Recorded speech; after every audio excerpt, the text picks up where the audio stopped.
Hello, everyone. This is the book from Novel Cat. My husband won the bed. So I'll be giving you per chapter. I'll be reading it out to you, and I will be also giving you my insights on it. So this is a 500 plus chapter for now. So let's see.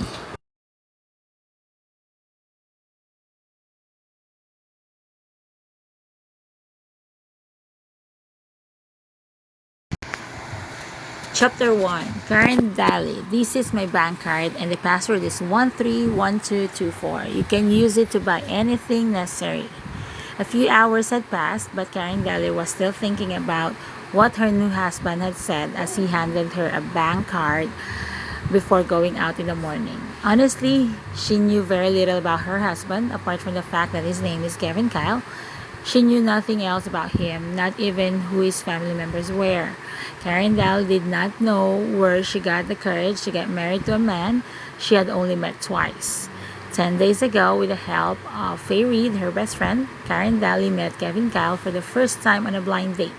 She was not hopeful. After all, she had been hurt 3 years earlier and she no longer had the courage to be picky about others but had to succumb to letting others pick her instead. She was 15 minutes earlier on the since she didn't have any good qualities, she could only do better in other aspects. Hoping to leave a good impression, if she could marry a man that was suitable for her, she could also make her parents feel at ease. The man came on time. The man's suit and shoes were very formal, which made her feel how important he viewed this blind date, which gave her a good first impression of him. His way of greeting is also very ordinary. Miss Karen Daly, hello, I am Kevin Kyle. It was a very ordinary sentence, but because his voice was very magnetic, it made Karen Daly feel unusually pleasant, leaving behind a better impression than before. After a brief chat, they exchanged their phone numbers and left. Since Karen had been on many dates before, she did not take this blind date seriously. She thought that this blind date would end up the same as those before. Unexpectedly, she received a call from Kevin Kyle 2 days later. His voice was as polite as before.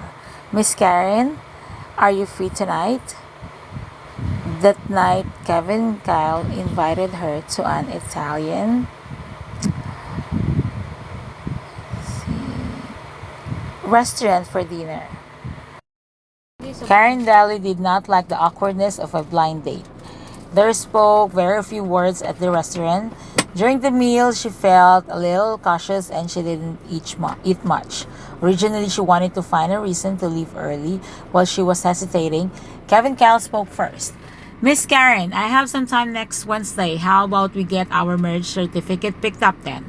What? What certificate do you want? Karen Daly was shocked by Kevin Kyle's words. A marriage certificate. He repeated in a serious tone. He did not sound like he was joking at all. A marriage certificate? Karen Daly still did not believe what she had heard. She put her hand on her thigh and pinched it hard to make sure that she was not dreaming. Then she looked at the man in front of her seriously.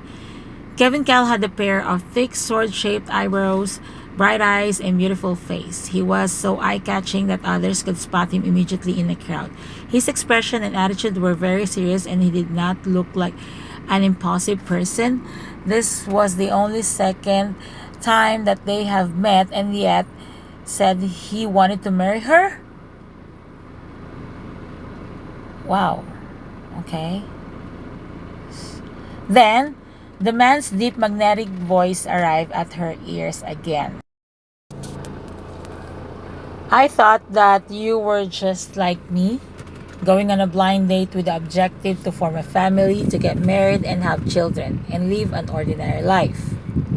Yes, I think so too. But after all, we have just met for the second time. Don't you think it's too fast? Karen Daly said. She wanted to have her own family, but she didn't expect it to be so hasty. It is a bit too fast, Kevin Kyle continued with a calm look. After the first meeting, I went back and thought about it for 2 days. You have given me a good feeling. I personally feel that our personalities don't clash. So, I want to have it a try. Karen Daly frowned slightly and was a little unhappy. In my opinion, marriage is not a trivial thing. Try. If this doesn't work out, does it mean you want to? Before she could finish, Kevin Kyle interrupted her. Miss Karen, we are all adults, of course. We would never yearn for a love that does not even exist. We all know what we want. Daly did not answer and continued to stare at him. On the surface, this man was calm and not flamboyant. He would be a good husband. However, could she really hand over the rest of her life to this man whom she had only met? She met twice. Really?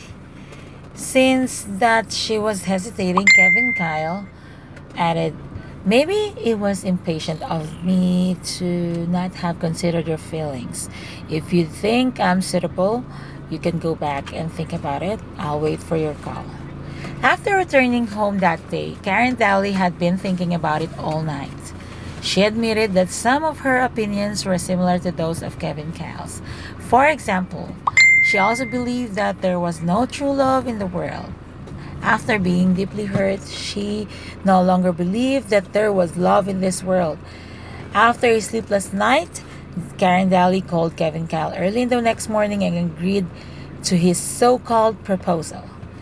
In the afternoon, Karen Daly brought along her household registration book and went to register their marriage at the Registry of Marriages with Kevin Kyle. When they collected their there and walked out of the Civil Affairs Bureau together, she had a feeling that she could not explain. It was said that for women, marriage is the mark of a new life, but now it seemed to be just so simple. All it took was $9 for a certificate that now meant that Karen Dale legally belonged to Kevin Kyle.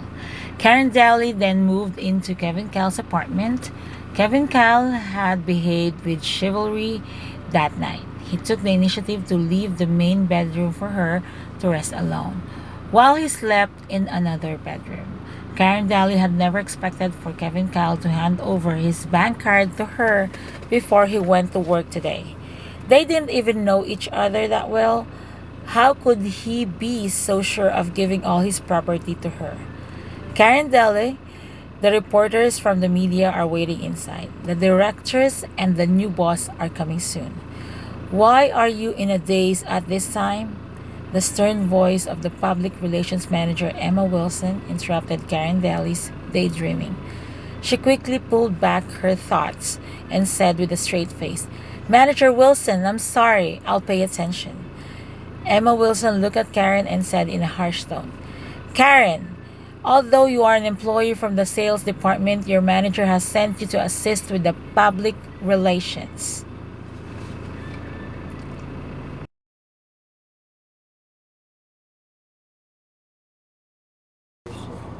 department.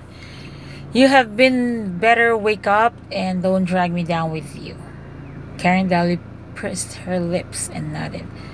Manager Wilson, I was just distracted. It won't happen again. Emma Wilson looked at Karen Daly again and then looked away. She clapped her hands and called several employees who were also responsible for the reception over. Everyone, try your best. We must hold today's press conference. We can't afford any mistakes. While speaking, Emma Wilson glanced at every employee.